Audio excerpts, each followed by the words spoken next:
अगर आपने कोरोना कवच के तौर पर कोविशील्ड वैक्सीन ली है तो ये रिपोर्ट जरूर गौर से देखिएगा और ध्यान से समझिएगा।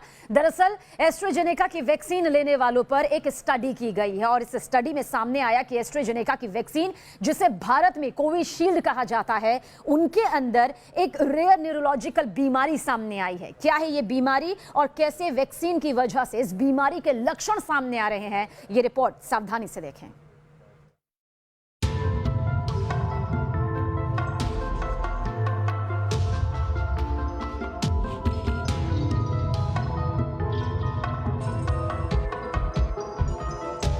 एस्ट्राजेनेका यानी कोविशील्ड इस वक्त दुनिया में एस्ट्राजेनेका की कोरोना वैक्सीन सबसे ज्यादा दी जा रही डोज में शामिल है।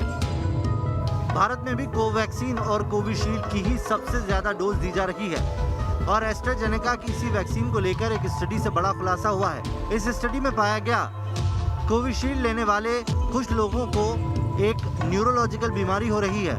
भारत और ब्रिटेन दोनों ही देशों में एस्ट्राजेनेका लेने वालों को ये बीमारी सामने आई है। भारत में वैक्सीन के बाद बीमारी के 7 केस सामने आए हैं तो ब्रिटेन में 4। स्टडी की माने तो एस्ट्राजेनेका की वैक्सीन लेने वालों को जो नर्वस प्रॉब्लम हो रही है उसका नाम है ग्लेन-बार सिंड्रोम।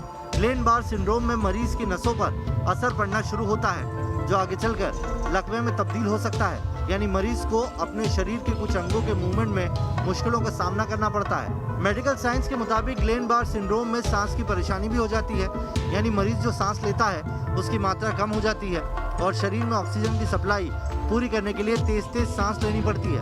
भारत और ब्रिटेन में एस्ट्राजेनेका की डोज लेने वालों को जो रिसर्च की गई उसमें यह भी कहा गया है कि जिन लोगों को ग्लेन-बार सिंड्रोम हुआ उन्हें फेशियल वीकनेस का भी एहसास हुआ। फेशियल वीकनेस को आप कुछ इस तरह से समझ सकते हैं कि चेहरे के अलग अलग हिस्से यानी माथे, गाल या जबड़े में दर्द या फिर उनके मूवमेंट में तकलीफ का सामना करना पड़ता है। स्टडी के मुताबिक जिन भारत और ब्रिटेन के इलाकों में ग्लेन-बार सिंड्रोम के मरीज मिले उनकी तादाद आमतौर पर सामने आने वाले मरीजों से तकरीबन 10 गुना ज्यादा है। भारत में केरल में जीबीएस के 7 केस मिले हैं तो ब्रिटेन के नॉटिंघम में 4 केस मिले हैं। इन दोनों क्षेत्रों में पहले जीबीएस के मरीज काफी कम सामने आते रहे हैं। हालांकि स्टडी में ये नहीं बताया गया कि सिम्टम्स कोरोना के बाद वैक्सीन लेने वालों में सामने आए या फिर पूरी तरह नेगेटिव रहे लोगों में।